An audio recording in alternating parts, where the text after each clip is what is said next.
بسم اللہ الرحمن الرحیم۔ مطالبہ الفرقان، سورہ صاد، مکی نمبر 38، آیت نمبر 30۔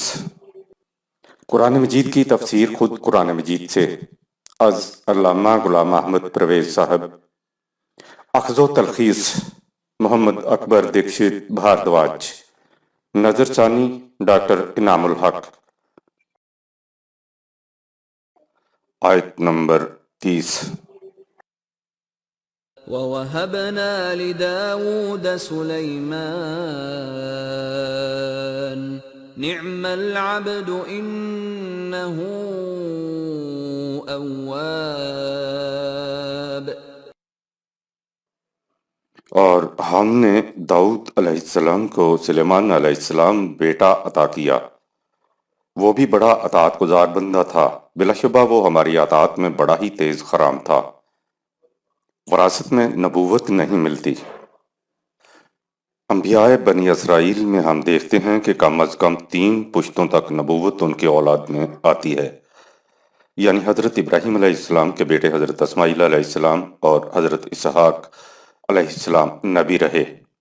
اسی طرح حضرت ابراہیم علیہ السلام کے بیٹے حضرت اسحاق علیہ السلام اور ان کے بیٹے حضرت یعقوب علیہ السلام اور ان کے بیٹے حضرت یوسف علیہ السلام نبی رہے۔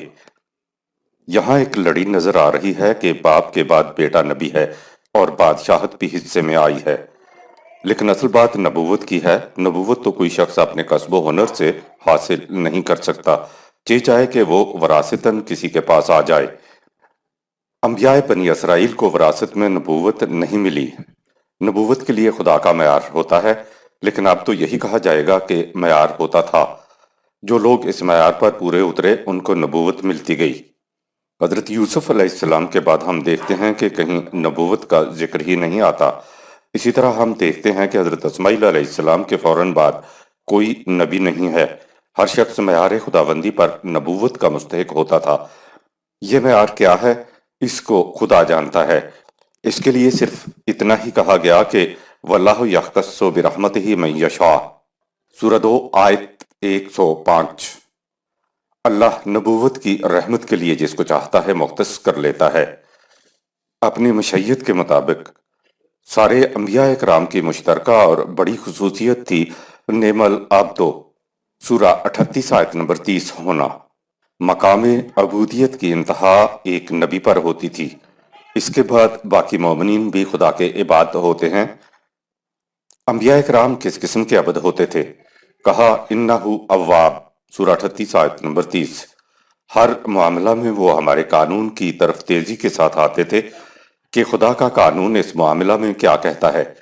جو ہر معاملہ میں یہ دیکھے کہ خدا کا قانون کیا کہتا ہے تو اس سے اچھا عبد اور کون سا ہو سکتا ہے۔ آیت نمبر 31۔ إِذْ عُرِضَ عَلَيْهِ بِالْعَشِيِّ الصَّافِنَاتُ الْجِيَادُ۔ سلیمان علیہ السلام پچھلے پہر اصیل، عمدہ اور سبک رفتار گھوڑوں کا معائنہ کیا کرتا تھا۔ حضرت سلیمان علیہ السلام کی سبک رفتار گھوڑوں میں دلچسپی کی وجہ، حضرت سلیمان علیہ السلام کا گھوڑوں کا رسالہ عمدہ اور اصیل گھوڑوں پر مشتمل تھا۔ وہ پچھلے پہر ان کا معائنہ کیا کرتا تھا۔ یہ خدا کا عبد تھا، اس لیے اس نے ساری ذمہ داریاں دوسروں کے سپرد نہیں کی ہوئی تھیں۔ وہ ذاتی طور پر بھی ایک ایک چیز کو دیکھتے تھے۔ گھوڑوں کی 2 صفات بیان کی گئی ہیں، ایک ہے الصافنات اور دوسری ہے الجیاد۔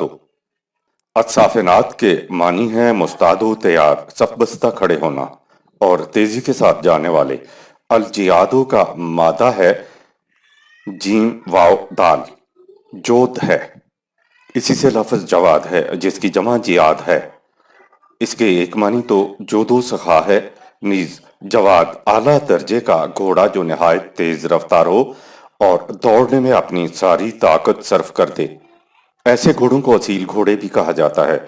قرآن کریم نے گھوڑے کے لیے بڑے ہی شرف کا لفظ استعمال کیا ہے کہ بڑے ہی ممتاز قسم کے گھوڑے۔ اگلی آیت ہے فَقَالَ إِنِّي أَحْبَبْتُ حُبَّ الْخَيْرِ عَنْ ذِكْرِ رَبِّي، میری ان گھوڑوں میں دلچسپی کی وجہ یہ ہے کہ یہ نظام خداوندی کی مدافعت میں کام دیتے ہیں، اور یہ کہ یہ گھوڑے اس مقصد کے لیے بڑا ہی عمدہ ذریعہ ہیں۔ آیت نمبر 32۔ فقال إني أحببت حب الخير عن ذكر ربي حتى توارت بالحجاب.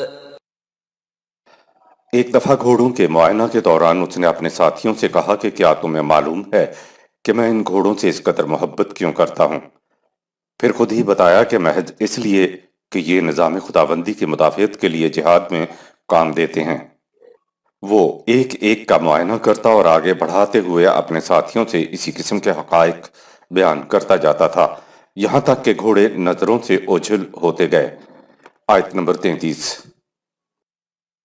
ردوها علي فطفق مسحا بالسوق والأعناق. گھوڑوں کی محبت میں اس نے حکم دیا کہ انہیں پھر سے میرے سامنے لایا جائے۔ جب وہ اس کے سامنے آئے تو اس نے خود اپنے ہاتھوں سے ان کی پنڈلیوں اور گردن سے گرد و غبار جھاڑنا شروع کر دیا۔ یہ جہاد فی سبیل اللہ سے لگاؤ تھا۔ نہ نماز قضا ہوئی اور نہ گھوڑوں کو قتل کیا گیا۔ گھوڑے واپس آئے تو پیار و محبت میں حضرت سلیمان علیہ السلام نے گھوڑوں کی گردنوں اور پنڈلیوں سے گرد و غبار جھاڑنا شروع کر دیا اور ساتھ ہی ان کی گردن اور پنڈلیوں پر تھپکی دی، انہیں تھپ تھپایا۔ ہم عموماً دیکھتے ہیں کہ گھوڑوں سے پیار کرنے والے اسی طرح کرتے ہیں۔ انبیاء اکرام مغضوب الغضب نہیں ہوا کرتے۔ حضرت سلیمان علیہ السلام کو نظام خداوندی کی مدافعت میں کام کرنے کی وجہ سے پیار تھا تو کیا وہ گھوڑوں کو قتل کرتے؟ برا کاریگر ہمیشہ اپنے اوزار پر غصہ نکالتا ہے کہ تم نے میرا یہ کام خراب کر دیا، اپنے آپ کو کچھ نہیں کہتا، لہٰذا حضرت سلیمان علیہ السلام برا کاریگر نہیں تھا۔ آیت نمبر 34۔ وَلَقَدْ فَتَنَّا سُلَيْمَانَ وَأَلْقَيْنَا عَلَى كُرْسِيِّهِ جَسَدًا ثُمَّ أَنَابَ. سلیمان علیہ السلام کو اپنے جانشین بیٹے کی طرف سے بڑی خوفت تھی، وہ بس ایک جسد بے روح تھا۔ سورہ 34 آیت نمبر 14۔ یعنی وہ ان صفات کا مالک نہیں تھا جو مملکت کے انتظام کے لیے ضروری ہوتی ہیں، لیکن دل برداشتہ ہونے کی بجائے وہ قوانین خداوندی کی طرف اور شدت کے ساتھ رجوع کرتا تاکہ وہ نظام مملکت کو اور مستحکم کر دے۔ حضرت سلیمان علیہ السلام کے جانشین کے بارے میں تفصیلات دیکھیے سورہ 34 آیت نمبر 14۔ آیت نمبر 35۔ قال رب اغفر لي وهب لي ملكا لا ينبغي لأحد من بعدي إنك أنت الوهاب. اس کی دعا یہ ہوتی تھی کہ اے میرے رب تو مجھے ہر قسم کے خطرات سے محفوظ رکھ اور مجھے ایسی مملکت عطا فرما جو میرے بعد کسی اور کو نہ ملے، تاکہ وسیع علاقے میں تیرے قوانین کو نافذ کر سکوں۔ تو سب کچھ عطا کر دینے کی قوت رکھتا ہے۔ سورہ 36 آیت نمبر 36۔ فسخرنا له الريح تجري بأمره رخاء حيث أصاب. اور ہم نے سلیمان علیہ السلام کو سمندر میں چلنے والی ہواؤں سے بادبانوں کے ذریعے کام لینے کا علم بھی دے رکھا تھا۔ اسی بنا پر اس نے اپنا بحری بیڑا ایسا بنا لیا تھا کہ وہ جس طرف جانے کا ارادہ کرتا، بادبانوں کے ذریعے موافق ہوائیں اس کو اس طرف لے جاتیں۔ سورہ 34 آیت 12 کو بھی ملاحظہ فرمائیں۔ آیت نمبر 37۔ والشياطين كل بناء وغواص. اور بڑے بڑے قوی ہیکل سرکش قبائل کے لوگ اس کے تابع فرمان تھے، ان میں سے کچھ معماروں کا کام کرتے تو کچھ غوطہ خوری کا۔ آیت نمبر 38۔ وآخرين مقرنين في الأصفاد. اس کے علاوہ اور بھی کئی سرکش قبائل تھے جو اس کے احکام کی زنجیروں میں جکڑے رہتے تھے۔ سورہ 34 آیت نمبر 13 بھی ملاحظہ فرمائیں۔ آیت نمبر 39۔ هذا عطاؤنا فامنن او امسك بغیر حساب۔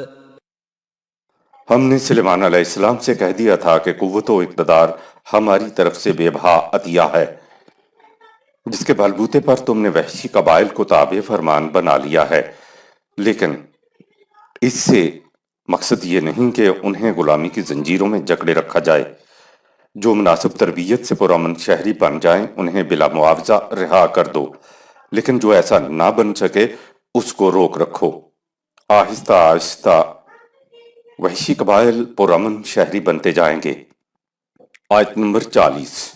وَإِنَّ لَهُ وَإِنَّ لَهُ عِندَنَا لَزُلْفَىٰ وَحُسْنَ مَآبٍ۔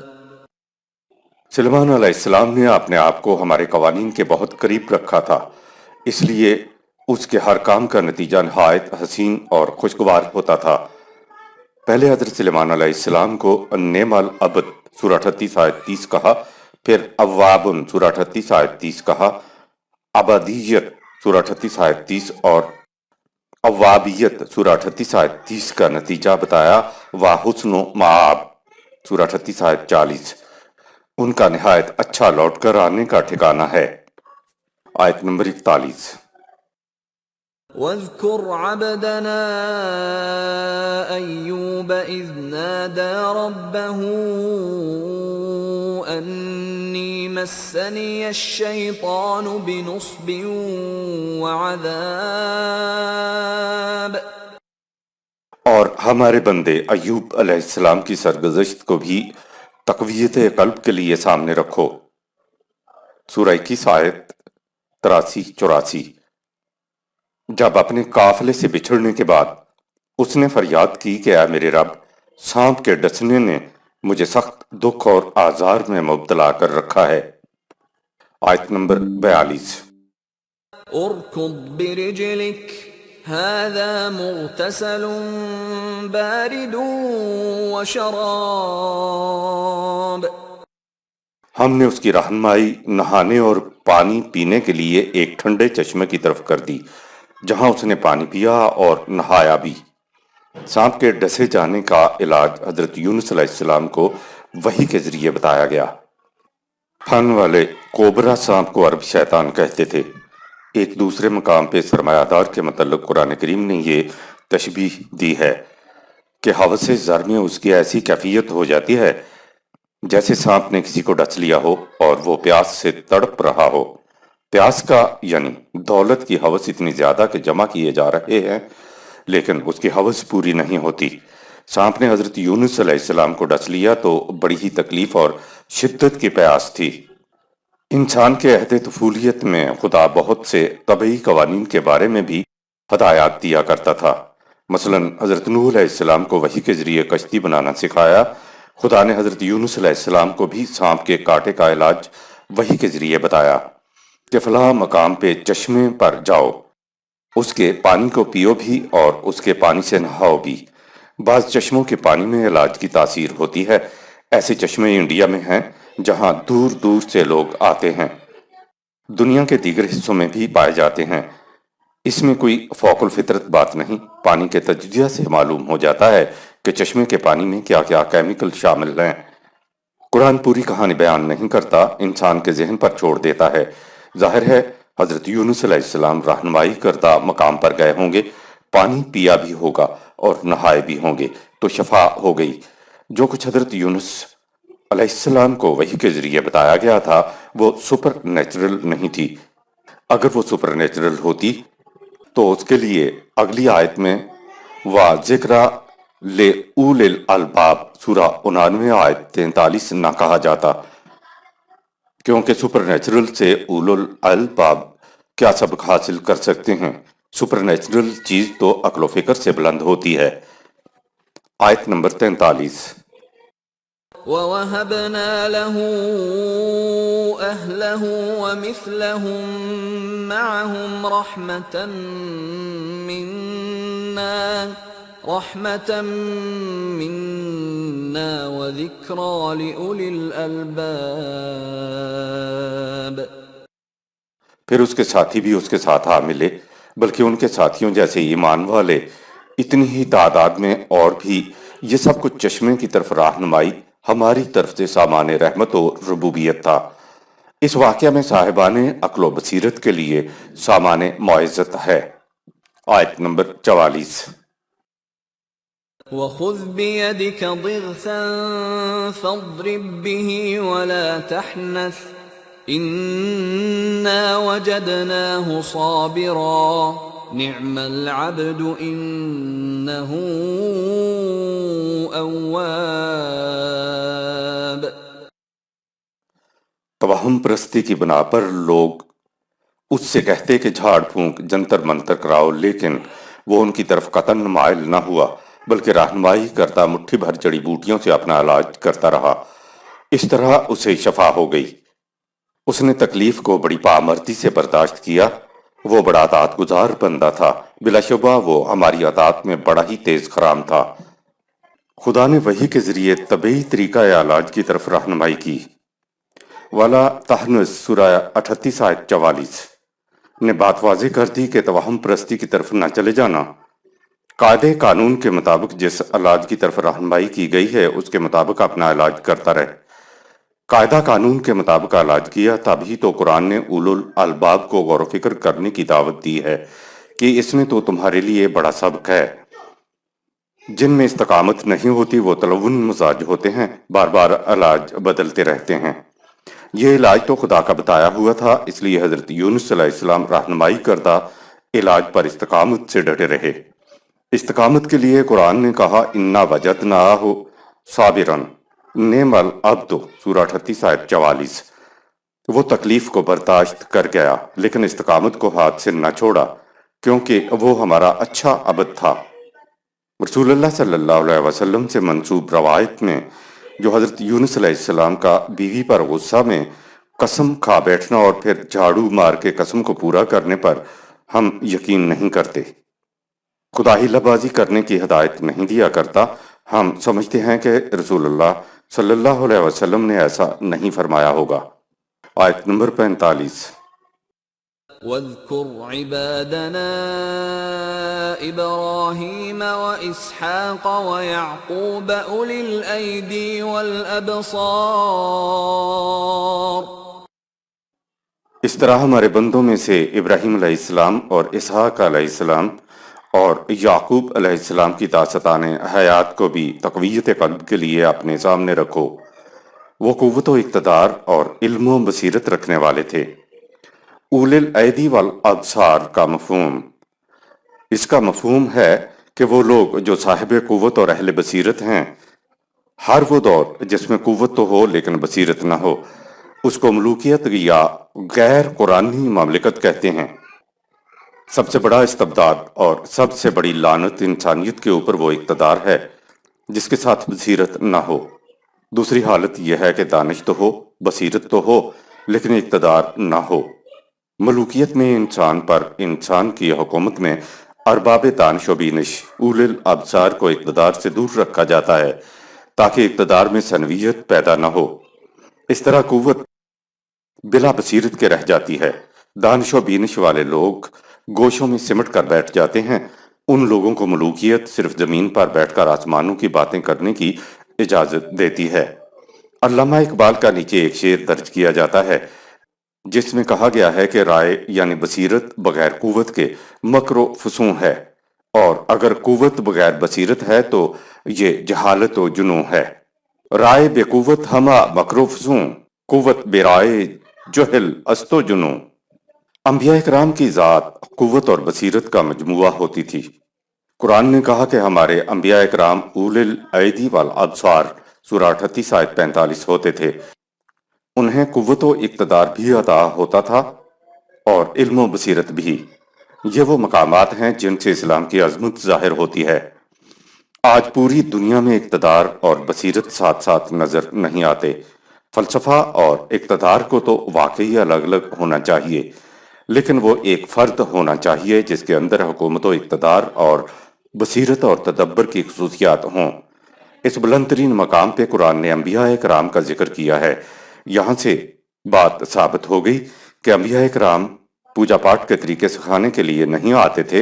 نبوت کی خصوصیت یہ ہے کہ اس میں رائے یعنی دانش اور اقتدار دونوں ایک مقام میں جمع ہوتے تھے۔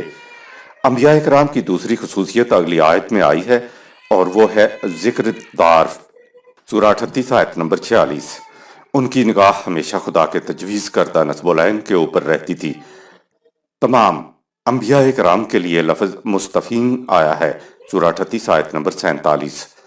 یہ وہ لفظ ہے جہاں سے مصطفیٰ کا لفظ ہے، یعنی خدا کے برگزیدہ منتخب افراد جنہیں چن کر الگ کیا گیا، ان میں اقتدار اور بصیرت یکجا ہوتے تھے۔ آیت نمبر 46۔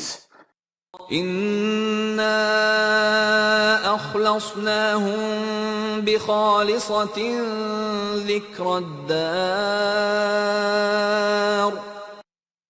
ان کی خصوصیت کبریٰ یہ تھی کہ وہ ہر معاملہ میں مستقبل کی زندگی کو پیش نظر رکھتے تھے، اس لیے انہوں نے ہمیشہ قوانین خداوندی کے مطابق زندگی بسر کی۔ آیت نمبر 47۔ وَإِنَّهُمْ عِندَنَا لَمِنَ الْمُصْطَفَيْنَ الْأَخْيَارِ۔ وہ ہمارے نزدیک منتخب انسانوں میں سے تھے جو انسانوں کی بھلائی کے کاموں میں پیش پیش رہتے تھے۔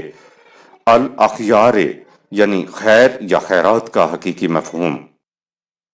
مسلمانوں کے دور ملوکیت میں لکھے گئے تراجم و تفاسیر میں قرآن کے الفاظ تو وہی رہے، کیونکہ ان کو تو کوئی تبدیل نہیں کر سکتا تھا، لیکن الفاظ کے مفہوم بدل دیے گئے۔ خیر کے معنی نیکی کیا جاتا ہے اور نیکی کا مفہوم کسی کے ذہن میں متعین نہیں ہے۔ نیکی کا تصور ہر ایک کے ذہن میں الگ الگ ہوتا ہے۔ جسے ہم خیر خیرات کہتے ہیں، اس سے دینے والا احساس برتری میں مبتلا ہو جاتا ہے اور لینے والا احساس کمتری کا شکار ہو جاتا ہے۔ دینے والا اور لینے والا دونوں مقام انسانیت سے نیچے آ جاتے ہیں۔ معاشرے میں آقا اور محکوم کا تصور پیدا ہو جانا یہ انسان کی انتہا درجے کی ذلت ہے۔ الاخیار کا مادہ خیر ہے، خیر ہی سے تو لفظ اختیار بنا ہے۔ الاخیار کے معنی صاحب اختیار کے ہوتے ہیں۔ انبیاء کرام کو اتھارٹی حاصل ہوتی تھی اور ظاہر ہے کہ خدا کی طرف سے دیا گیا خیر اختیار تو خدا کے قوانین کو نافذ کرنے کی اتھارٹی ہوگی۔ جب تک خدا نے وحی کی حفاظت کا انتظام نہیں کیا تھا تو مذہبی پیشوائیت سابقہ انبیاء کرام کی وحی کے متن تک کو تبدیل کر دیا کرتی تھی، لیکن اب صرف مفہوم میں تحریف کرنے تک محدود رہ گئی ہے۔ یہ آج اسلام کی جتنی اصطلاحیں ہمارے ہاں استعمال ہو رہی ہیں، ان سب کا مفہوم بدلا ہوا ہے۔ مثلا نظام الصلاۃ والزکوٰۃ، حج، نیکی و بدی کا مفہوم، حکومت کا مفہوم، خیرات کا مفہوم وغیرہ وغیرہ۔ اگر آپ تحقیق سے دیکھیں گے تو نظر آ جائے گا کہ یہ ملوکیت کے دور کی تحریفات ہیں۔ ہم کوئی نئی بات نہیں کر رہے ہیں۔ خیر کے جو معنی ہم نے بتائے ہیں وہ عربی لغات میں موجود ہیں۔ یہی خیر ہے جسے آپ شر کے مقابلے میں کہتے ہیں۔ مادہ خیر ہی سے تو اختیار و اخیار کے الفاظ ہیں۔ ملوکیت میں مذہبی پیشواؤں نے ایک ہی مادہ کے دو الفاظ کے الگ الگ مفہوم بتائے، یعنی بادشاہ صاحب اختیار اور خیر خیرات لینے والے صاحب خیرات۔ دونوں کی اتھارٹی میں فرق آپ ملاحظہ کر سکتے ہیں۔ آیت نمبر 48۔ وَاذْكُرْ إِسْمَاعِيلَ وَالْيَسَعَ وَذَا الْكِفْلِ وَكُلٌّ مِّنَ الْأَخْيَارِ۔ اسی طرح حضرت اسماعیل علیہ السلام، الیسع اور ذی الکفل علیہ السلام کی داستان کو بھی تقویت قلب کے لیے اپنے سامنے رکھو۔ یہ بھی دیگر انبیاء کی طرح نوع انسان کی منافعت بخشیوں میں سب سے آگے رہتے تھے۔ آیت نمبر 49۔ هَذَا ذِكْرٌ وَإِنَّ لِلْمُتَّقِينَ لَحُسْنَ مَآبٍ۔ انبیاء سابقہ کی تاریخی یادداشتوں میں تمہارے لیے اصول زندگی اور وجہ شرف و مجد ہے۔ یہ بات یقینی ہے کہ جو لوگ قوانین خداوندی کی پوری پوری نگہداشت کرتے ہیں انہیں آخر الامر نہایت خوشگوار ٹھکانے مل جاتے ہیں، نیز ان کا انجام بڑا ہی حسین ہوتا ہے۔ جو صاحب اختیار و بصیرت نہیں وہ برگزیدہ نہیں محکوم ہے۔ مستفین کی وجہ بزرگی ان کا صاحب بصیرت اور صاحب اختیار ہونا ہوتا ہے۔ جو صاحب بصیرت اور صاحب اختیار نہیں وہ برگزیدہ نہیں ہو سکتا، وہ تو محکوم ہوتا ہے۔ اس آیت میں حضرت اسماعیل علیہ السلام، حضرت یاسیع علیہ السلام اور ذوالکفل علیہ السلام انبیاء اکرام کا ذکر آیا ہے۔ کہا کہ انہیں ان انبیاء اکرام کا شرف و مجد بتاؤ۔ حضرت اسماعیل علیہ السلام کے سوا باقی دو انبیاء اکرام کا تعلق بنی اسرائیل سے ہے۔ ان دونوں بنی اسرائیل کے انبیاء کی زیادہ تفصیل قرآن نے نہیں دی ہے، ہمیں بھی تورات سے تفصیل لانے کی ضرورت نہیں۔ ان تینوں انبیاء اکرام کے متعلق کہا وَكُلًّا مِنَ الْأَخْيَارِ سورہ 38 آیت نمبر 48۔ یہ سب صاحب اختیار تھے، ان کے پاس قوانین خداوندی کو نافذ کرنے کی اتھارٹی تھی۔ اگلی آیت میں کہا ھذا ذکر سورہ 39 آیت نمبر 49۔ یہ سابقہ انبیاء کی داستانوں میں تمہارے لیے اصول زندگی ہے، تمہارے لیے وجہ شرف و مجد ہے۔ ذکر کے معنی شرف و مجد بھی ہوتے ہیں۔ عربی زبان میں ذکر کے معنی شرف و مجد کے علاوہ قانون حیات بھی ہے جس کو ہر وقت اپنے سامنے رکھنا چاہیے۔ قرآن کریم کو بھی ذکر کہا ہے کہ ہر وقت تمہاری نگاہوں کے سامنے رہے۔ کہا کہ متقین وہ ہیں جو قوانین خداوندی کی پاسداری و نگہداشت کرتے ہیں اور ان قوانین کی روشنی میں انہوں نے جو نصب العین اپنے سامنے رکھا تھا، تکالیف و مصائب برداشت کرنے کے بعد آخر الامر انہیں نہایت خوشگوار ٹھکانے مل جاتے ہیں، ان کا انجام بڑا ہی حسین ہوتا ہے۔ آیت نمبر 50۔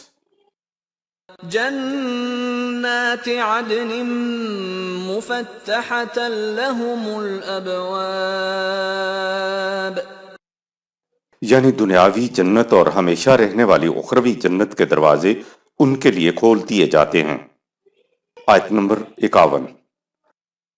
متكئين فيها يدعون فيها بفاكهة كثيرة وشراب،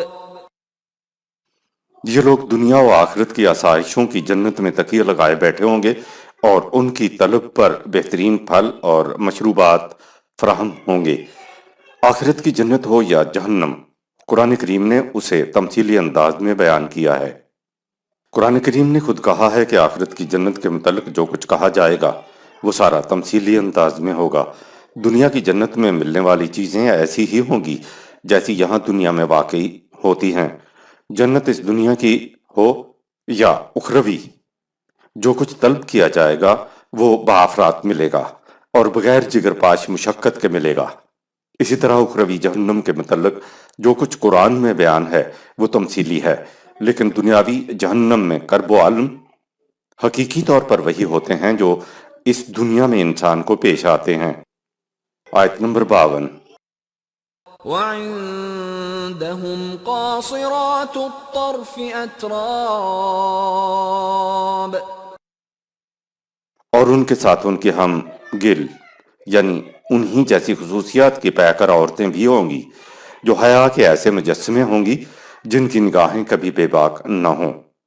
قاصرات کا مفہوم عربی زبان کا ایک ٹکڑا ہے کہ قصر سمع عن الحدف، ان کا تیر نشانے تک نہ پہنچ سکا۔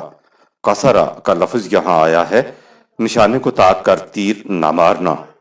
قصر وہ نگاہ ہے کہ پہلے نشانہ دیکھ کر اس کی طرف تیر نہ مارا جائے، یعنی اس طرف صرف دیکھنے کا کام لیا جائے۔ ساری حیا اور شرم ایک لفظ قصر میں آ گئی۔ تمام بے حیائی کی چیزوں میں نشانہ دیکھ کر نگاہ کا تیر مارا جاتا ہے۔ شاعری میں باحیا نگاہ کے لیے یہ لفظ استعمال ہوتا ہے کہ وہ نشانہ تاک کر تیر نہیں مارتا، یعنی وہ نگاہ سے صرف دیکھنے کا کام لیتا ہے۔ نشانہ جو تاکا جاتا ہے اس میں تو ارادہ شامل ہوتا ہے، اور جو دیکھنا ہوتا ہے اس میں تو تاکنے کا سوال نہیں ہوتا۔ دیکھنا تو ایک طبعی عمل ہے۔ اطراب کا مفہوم۔ زبان کے اعتبار سے یہ لفظ مرد اور عورت دونوں کے لیے استعمال ہوتا ہے۔ رفیق کے معنی میں بھی یہ لفظ آتا ہے۔ رفیق و رفاقت میں ہم آہنگی کی ضرورت ہوتی ہے۔ رفاقت ہوتی ہی وہاں ہے جہاں ہم آہنگی ہو۔ یہ ٹھیک ہے کہ انسان کو ابتداً نفس واحدہ کے طور پر مٹی سے ہوئی، نفس واحدہ سے مرد اور عورت وجود میں آئے، لہٰذا مٹی کی نسبت دونوں مرد و عورت میں قدر مشترک ہے۔ اطراب لفظ کو عرب ہم آہنگی کے لیے بولتے تھے۔ جب ہم کہتے ہیں کہ یہ دونوں تو ایک ہی مٹی سے بنے ہوئے ہیں، تو اس کا مطلب یہ ہوتا ہے کہ ان دونوں میں خوب ہم آہنگی ہے۔ قرآن نے عربوں کے اس لفظ اطراب کو رفقا کے لیے استعمال کیا ہے، خواہ وہ مرد اور عورت ہوں، خواہ وہ مرد آپس میں ہوں یا عورتیں آپس میں ہوں یا مخلوط ہوں۔ رفقا جتنے بھی ہوں ان کی انتہائی کیفیت یہ ہوتی ہے کہ وہ تو ایک ہی مٹی کے بنے ہوئے ہیں، یعنی ان میں ذہنی اور قلبی طور پر کوئی فرق نہیں ہے۔ آیت نمبر 53۔ هذا ما توعدون ليوم الحساب۔ یہ ہے وہ نقشہ اس معاشرے کا جو ہمارے وعدے کے مطابق تمہارے اعمال کی بدولت ظہور نتائج کے وقت مرتب ہوگا۔ انسان کو جو کچھ ملتا ہے وہ ترازو پر تول کر اعمال کے وزن کے برابر ملتا ہے۔ خدا چھپر پھاڑ کر نہیں دیتا، جو کچھ ملتا ہے وہ اعمال کے نتائج کا حساب کر کے دیا جاتا ہے۔ یوم الحساب سے صرف موت کے بعد حساب کتاب مراد نہیں ہے، وہاں جا کر تو حساب ہوگا ہی، مگر یوم الحساب تو انسان کے ہر سانس میں ہوتا ہے۔ زندگی کی ہر سانس ایک میزان ہے جس میں انسان کے نیک اور بد اعمال تلتے ہیں، کیونکہ ہر عمل کا اثر انسان کی خودی ذات پر پڑتا ہے، اس لیے اعمال صالحہ کے بدلے میں مضر اثرات ذات پر سے مٹتے رہتے ہیں۔ اسی طرح اعمال بد کے مضر اثرات کا حاصل جمع بھی بڑھتا رہتا ہے، یہ کام ساتھ کے ساتھ ہوتا چلا جاتا ہے۔ طریقہ یہ ہے کہ زیادہ سے زیادہ اعمال صالحہ کیا جائیں تاکہ ذات پر خوشگوار اثرات کا ماحصل جمع زیادہ ہو کر نیکی کا پلڑا جھک جائے۔ حساب کے معنی یہ ہیں کہ یہاں سے یہ مرتب ہونا شروع ہو جاتا ہے اور موت کے بعد مسلسل آگے چلتا ہے۔ آیت نمبر 54۔ ان هذا لرزقنا ما له من نفاد۔ ہمارا عطا کردہ سامان زیست ایسا ہوگا کہ جس میں نہ تو کبھی کمی آئے گی اور نہ وہ کبھی ختم ہوگا۔ آیت نمبر 55۔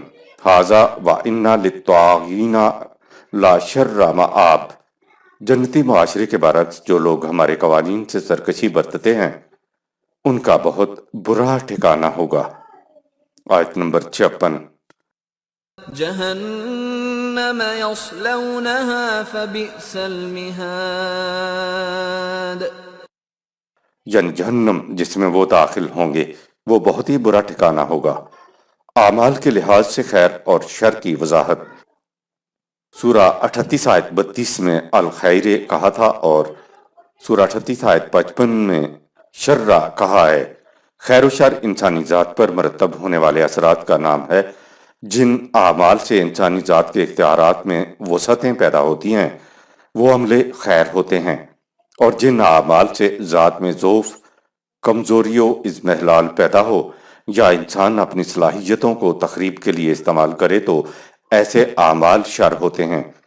انسانی ذات پر دونوں طرح کے اعمال کا اثر پڑتا ہے۔ مثبت اثرات پڑیں تو یہ جنت ہے، اور اگر منفی اثرات ذات پر پڑیں تو یہ جہنم ہے۔ آیت نمبر 57۔ هذا فليذوقوه حميم وغساق۔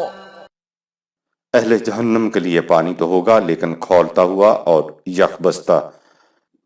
کھولتے ہوئے پانی اور یخبستہ دونوں قسم کے پانیوں سے کھیتی چل جاتی ہے۔ سورہ 78 آیت نمبر 25۔ جہنمی معاشرے میں حمیم اور غساق کا نقشہ۔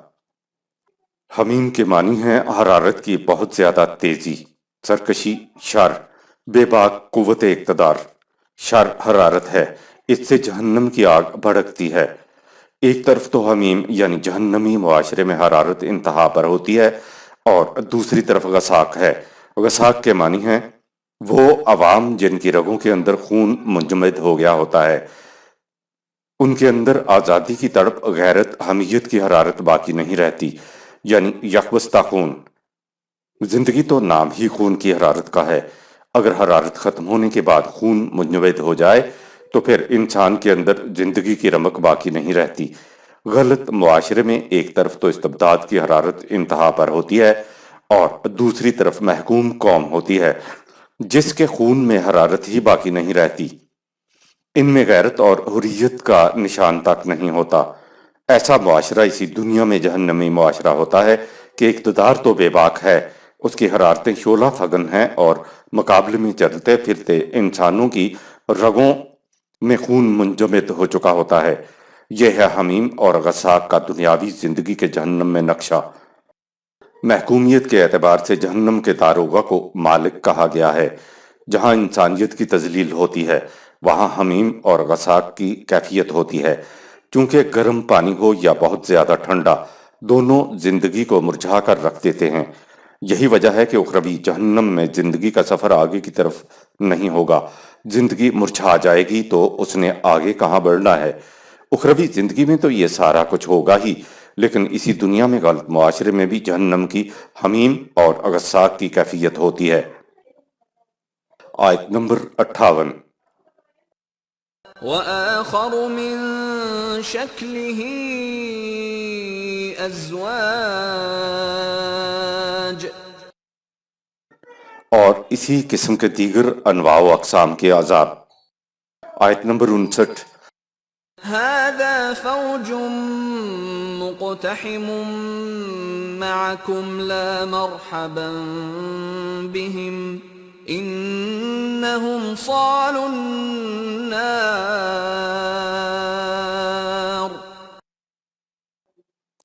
لیڈروں سے کہا جائے گا کہ یہ ہے تمہارے متبعین کی فوج جو تمہارے ساتھ جہنم میں داخل ہونے والی ہے۔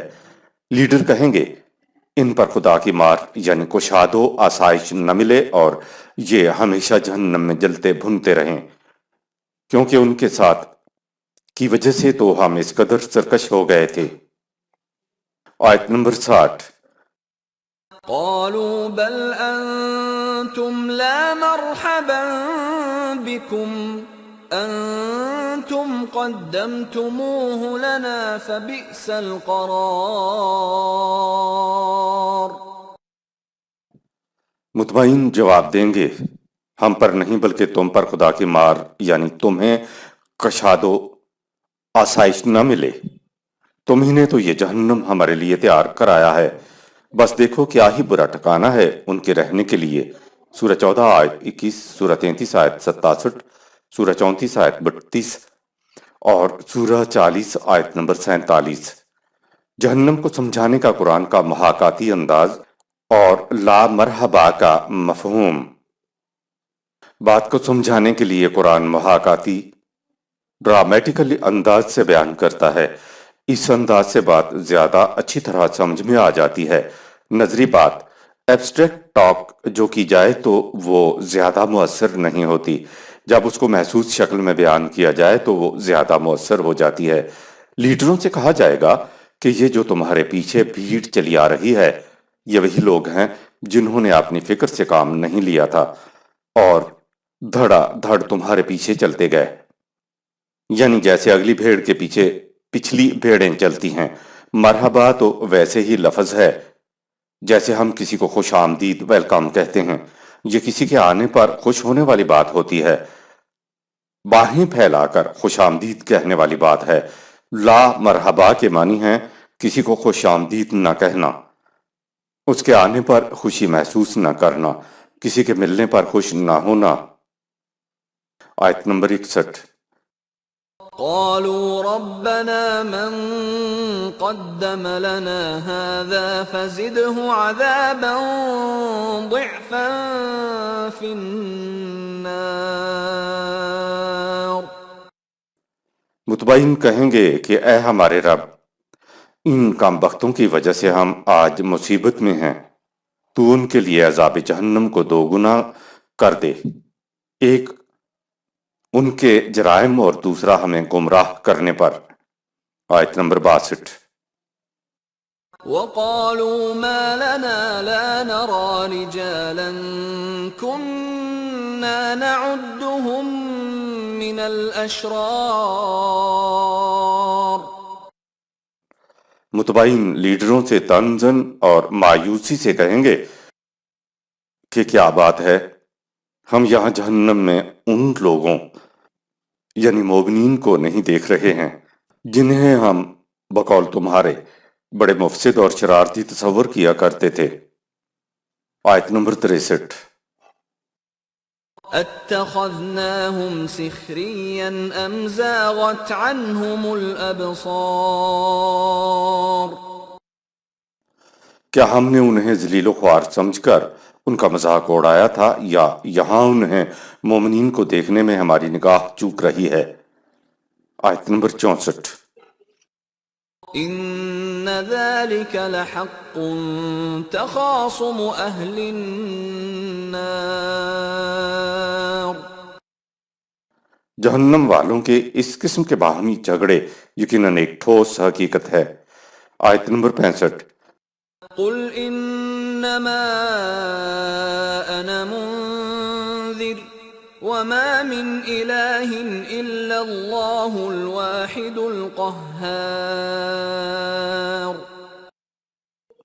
اے رسول، ان سے کہہ دو کہ میں تو تمہیں آنے والی تباہی سے آگاہ کرنے والا ہوں، اور بار بار کہہ رہا ہوں کہ کائنات میں خدا واحد القہار کے علاوہ کسی اور کا غلبہ و اقتدار نہیں۔ وہ اکیلا تمام قوتوں کا مالک ہے، اس کی طرف آ جاؤ، حفاظت مل جائے گی۔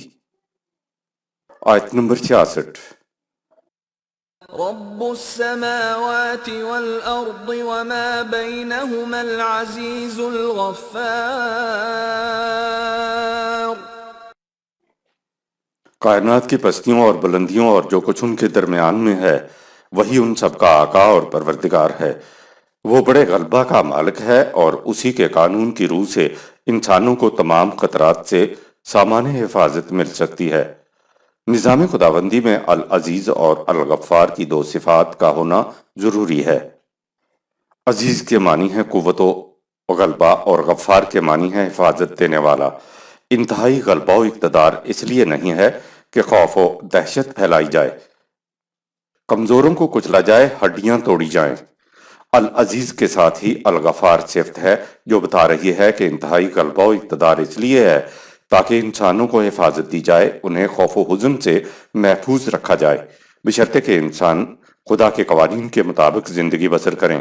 دیکھنے کی چیز یہی ہے کہ جسے نظام خداوندی کہا جا رہا ہے، اس میں خدا کی صفات بحد بشریت کار فرما ہیں یا نہیں۔ نظام خداوندی میں خدا کرسی پر آ کر نہیں بیٹھ جاتا، خدا کی صفات معاشرے میں منعکس ہوتی ہیں، یعنی اس نظام میں العزیز اور الغفار دونوں صفات کار فرما ہوتی ہیں۔ جس کے پاس قوت و اقتدار نہ ہو وہ دوسروں کی تو ایک طرف خود اپنی حفاظت بھی نہیں کر سکتا۔ اگر نظام میں قوت اور غلبہ ہی ہے، غفاری نہیں ہے، تو یہ چنگیزی ہے۔ اگر خالی قرآن ہے اور اس کے ساتھ قوت نافذہ نہ ہو تو یہ واز بن کے رہ جاتا ہے، اور اگر خالی تلوار ہو اور قرآن ساتھ نہ ہو تو یہ زہر ہلاہل بن جاتی ہے۔ علامہ اقبال نے قوت کے بارے میں کیا خوب کہا ہے کہ لادی ہو تو ہے زہر ہلاہل سے بھی بڑھ کر، ہو دین کی حفاظت میں تو ہر زہر کا تریاق۔ آیت نمبر 67۔ قل هو نبأ عظیم۔ ان سے کہہ دو کہ وہ آنے والا انقلاب جس کی میں تمہیں خبر دے رہا ہوں ایک بہت بڑا واقعہ ہے۔ آیت نمبر 68۔ انتم عنہ معرضون۔ تم میری طرف سے آگاہی کو سنجیدگی سے نہیں لے رہے ہو اور قوانین خداوندی سے روگردانی کر رہے ہو، اس کا انجام بہت برا ہوگا۔ آیت نمبر 69۔ ما كان لي من علم بالملأ الأعلى إذ يختصمون۔ مجھے المالا الاعلیٰ میں یعنی کائنات میں سے ماورا جہنم میں بڑے بڑے سرداران اور ان کے متبعین کے باہمی جھگڑوں اور بحث و تمہیز کے بارے میں کچھ خبر نہ تھی، وحی کے ذریعے معلوم ہوا۔ الملال اعلیٰ، ہم نے سورہ 37 آیت 8 میں الملال اعلیٰ سے مفہوم خدا کا عالم امر لیا ہے، جہاں کائناتی معاملات طے پاتے ہیں، لیکن اس آیت میں الملال اعلیٰ کے ساتھ اذ یختصمون آیا ہے، جس کی وجہ سے یہاں سورہ 37 آیت 8 والا مفہوم لینا درست معلوم نہیں ہوتا۔ عالم امر میں باہمی جھگڑوں کا کیا کام؟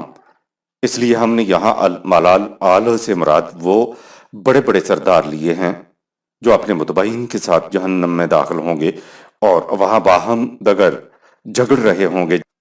جہنم اس دنیا کے علاوہ کائنات سے ماورا عالم میں ہے، جہاں پر ہونے والے باہمی جھگڑوں کی کیفیت کو خدا نے قبل از وحی کے ذریعے بتا دیا، ورنہ وہاں جھگڑے سے متعلق مکالمات کا انسانی ذہن ادراک نہیں کر سکتا۔ ویسے بھی عالم خلق یعنی کائنات سے ماورا سب الملأ الاعلیٰ ہی ہے۔ آیت نمبر 70۔ إن يوحى إلي إلا أنما أنا نذير مبين۔ سو جس وحی سے مجھے عالم خلق سے ماورا باتیں معلوم ہوئی ہیں، اسی وحی نے مجھے بتایا ہے کہ تمہاری غلط روش کا نتیجہ تباہ کن ہوگا۔ آیت نمبر 71۔ إذ قال ربك للملائكة إني خالق بشرا من طين۔ جب تیرے پروردگار نے ملائکہ سے کہا کہ میں انسان کی تخلیق کی ابتدا جامد مادہ تین سے کرنے والا ہوں، سورہ 15 آیت 27 تا 39۔ انسان سے متعلق عظیم حقائق کے اس کے ممکنات کیا ہیں اور اس کی نفسیاتی کشمکش کیا ہے، خدا نے وحی کے ذریعے تمثیلی قصہ آدم میں منکشف کیا، ورنہ انسان اپنے سے متعلق حقائق و ممکنات اور نفسیاتی کشمکش کو نہیں جان سکتا تھا۔ آیت نمبر 72۔ فإذا سويته ونفخت فيه من روحي فقعوا له ساجدين۔ تو جب ارتقائی منازل طے کرنے کے بعد اس میں ٹھیک ٹھیک توازن و تناسب قائم ہو جائے اور میں اس میں اپنی صفاتی توانائی کا شمع ڈال کر اسے بااختیار مخلوق بنا دوں، تو اے ملائکہ تم سب کے سب اس کے سامنے سر تسلیم خم ہو جانا۔ آیت نمبر 73۔ فسجد الملائكة كلهم أجمعون۔ تو تمام ملائکہ کائناتی قوتیں انسانی صلاحیتوں کے سامنے جھک گئیں۔ آیت نمبر 74۔ إلا إبليس استكبر وكان من الكافرين۔ سر تسلیم خم نہ کیا تو صرف ابلیس نے، یعنی انسان کے اپنے سرکش جذبات نے، اس نے گھمنڈ کیا اور جھکنے سے انکار کرنے والوں میں سے بن گیا، سورہ 2 آیت نمبر 34۔ آیت نمبر 75۔ قال يا إبليس ما منعك أن تسجد لما خلقت بيدي استكبرت أم كنت من العالين۔ خدا نے ابلیس انسان کے سرکش جذبات سے پوچھا کہ تیرے لیے جھک جانے میں کیا چیز مانے رہی کہ تو اس کے سامنے نہیں جھکا، سورہ 7 آیت 12، جسے میں نے حسن و خوبی کے ساتھ اپنی قدرت سے پیدا کیا، بتا یہ تو نے تکبر کیا ہے یا تو اپنے آپ کو ملائکہ سے بھی برتر ہستی سمجھتا ہے۔ آیت نمبر 76۔ قال أنا خير منه خلقتني من نار وخلقته من طين۔ ابلیس نے کہا میں اپنے آپ کو آدم سے بہتر سمجھتا ہوں، تو نے مجھے نار سے پیدا کیا اور اس کو مٹی سے پیدا کیا۔ انسان کا طبعی جسم اور اس کے تند و تیز جذبات ابلیس کے تابع رہتے ہیں۔ اسے غصہ آتا ہے تو اس کا ہاتھ خود اٹھ کر فریق مقابل کے سینے میں خنجر گھونپ دیتا ہے۔ اس لیے ابلیس یعنی انسانی جذبات نے اپنے آپ کو برتر سمجھا۔ آیت نمبر 77۔ قال فاخرج منها فإنك رجيم خدا نے کہا تو اس حالت سے نکل جا، تو ہر قسم کی سعادت سے محروم ہو گیا۔ اگر انسان اپنے جذبات سے مغلوب ہو جائے اور انہیں قوانین خداوندی کے تابع نہ رکھے تو یہ زندگی کی سعادتوں سے محروم رہ جاتا ہے۔ جذبات کو قوانین خداوندی کے تابع رکھ کر زندگی بسر کی جائے تو اس کا نتیجہ خوشگواریاں، سرفرازیاں اور بلندیاں ہیں۔ ایسی زندگی کو سعادتوں سے بھری زندگی کہا جاتا ہے۔ آیت نمبر 78۔ وَإِنَّ عَلَيْكَ لَعْنَتِي إِلَى يَوْمِ الدِّينِ اور تیری یہ محرومی ظہور نتائج یوم الدین تک ہوگی۔ تمثیلی قصہ ابلیس و آدم صحیح تصور دین کی بنیاد ہے۔ قرآن کریم میں مذکور ابلیس و آدم کے تمثیلی قصہ میں انسان اور خدا سے متعلق تصور کو بڑی عمدگی کے ساتھ پیش کیا گیا ہے۔ پہلی چیز یہ آئی کہ قالا انا خیر منہ خلقتنی من نار و خلقتہ من طین، سورہ 38 آیت نمبر 76۔ کہا کہ میں اس سے بہتر ہوں، تو نے مجھے نار سے پیدا کیا اور آدم کو مٹی سے۔ انسان اپنے جسم کے اعتبار سے محض مٹی کا مادو ہے۔ دوسری چیز اس کے اندر اس کی ذات اور جذبات ہیں جو فیصلہ کرتے ہیں۔ ابلیس نے خدا کو ایسا جواب کیوں دیا؟ اس لیے کہ انسانی جسم اور اس کے آزاد و بے باک جذبات ابلیس کے تابع ہوتے ہیں، یعنی اس کے اوزار، انسٹرومنٹس ہیں۔ دراصل سجدہ انسان کو ودیت کردہ خوابیدہ صلاحیتوں کو کرنے کا حکم تھا، اور ابلیس انسانی جذبات سجدہ مٹی کے مادو کو سمجھ بیٹھا۔ اس لیے اس نے کہا کہ میں اس سے بہتر ہوں، میں اس کو جو حکم دوں یہ بجا لائے گا۔ مثلا میں حکم دوں گا تو اس کی زبان بولنے لگے گی۔ میں نے فیصلہ کیا کہ فلاں شخص کی گھڑی چرانی ہے تو یہ گھڑی چرانے کے لیے ہاتھ بڑھائے گا۔ یہ میرا ہاتھ، یہ میری زبان اور جسم کے دیگر اعضاء تو کچھ شے ہی نہیں ہیں، یہ تو جذبات کے تابع ہیں، جسے ایگو یا انا یا انانیت کہتے ہیں، جس میں انسانی کی اپنی کچھ حیثیت نہیں، جسم صاحب اختیار و ارادہ نہیں ہے۔ یہ تو جذبات ابلیس کے تابع چلتا ہے۔ یہاں تک تو ابلیس انسان کے سرکش جذبات نے صحیح کہا تھا کہ یہ تو جسمانی طور پر میرے تابع چلتا ہے تو میں اس سے افضل ہوں۔ انسان کو ودیت کردہ صلاحیتوں میں سے ایک تو اس کا اختیار و ارادہ ہے جسے اس کی ذات کہتے ہیں، اور دوسری چیز ذات میں رکھ دی گئی خدائی صفات خوابیدہ شکل میں ہیں۔ غلطی ابلیس انسان کے سرکش جذبات سے یہ ہوئی کہ وہ انسان کو ودیت کردہ ذات اور اس کو دی گئی خوابیدہ شکل میں خدائی صفات کو نظر انداز کر گیا۔ خدا نے کہا کہ اے ابلیس، میں نے تمہیں ایک حکم دیا تھا تو تم نے اس سے سرکشی کیوں کی؟ معلوم ہوا کہ صحیح نظام یعنی انسان کا زندگی بسر کرنے کا صحیح طریقہ یہ ہے کہ انسانی جذبات خدا کے احکام کے تابع رہ کر جسم سے کام لیں۔ انسانی جذبات کو احکام خداوندی کے تابع رکھنے سے انسانی ذات کی نشو و نما ہوتی ہے۔ جن جذبات کے تحت انسان خدا کے احکام یا قوانین سے سرکشی برتتا ہے ان کو ایگو یا انا کہتے ہیں۔ انانیت کے تحت ہی فرعون نے اپنے آپ کو ربکم الاعلی سورہ 89 آیت نمبر 24 کہا تھا۔ انانیت کوئی بری چیز نہیں ہے، یہی تو اصل انسان ہے جس میں انسانی تو شے ہی کچھ نہیں ہے۔ جسم تو انانیت کا اوزار ہے، عمل کرنے کا ذریعہ ہے۔ اصل شے تو انسان کا اختیار و ارادہ ہے جو انسانی ذات کو ودیت کیا گیا ہے۔ انسان کے اختیار و ارادہ سے خدا نے بذریعہ وہی کہا کہ اگر تم نے قوانین خداوندی کے مطابق فیصلہ کیا اور کام کیا تو اس کا نتیجہ خیر ہوگا، تعمیری ہوگا، تمہاری ذات کی نشو و نما ہوتی چلی جائے گی اور کائنات کے حسن میں نکھار پیدا ہوگا۔ اس کے برعکس اگر قوانین خداوندی سے سرکشی برتو گے تو جذبات کے تابع رہ کر کام کرو گے تو جسم تو اس کے تابع ہے، وہ تیرے فیصلوں کے مطابق کام کرتا چلا جائے گا، یہ انکار نہیں کرے گا، لیکن اس سے تیری ذات کی نشو و نما نہیں ہو سکے گی۔ جس نے اخروی زندگی کے مراحل طے کرنے ہیں، اندر فیصلہ کرنے والی قوت کے فیصلوں کے مطابق جسم کام کرتا ہے۔ یہ انسان کے اختیار میں ہے کہ چاہے تو بے باک سرکش جذبات کے تابع رہ کر زندگی بسر کرے، اس کا نتیجہ شر اور تخریب ہے، یا اپنے جذبات کو قوانین خداوندی کے تابع رکھ کر جسم سے کام لیتے ہوئے اپنی ذات کی نشو و نما کرتا چلا جائے۔ یاد رہے کہ اصل انسان اس کی ذات ہے، اس کے جذبات ہیں۔ انہی کی تربیت کے لیے خدا نے وحی اور انبیاء کا سلسلہ شروع کیا تاکہ انسان اپنے جذبات کو قوانین خداوندی کے تابع رکھ کر کام لے۔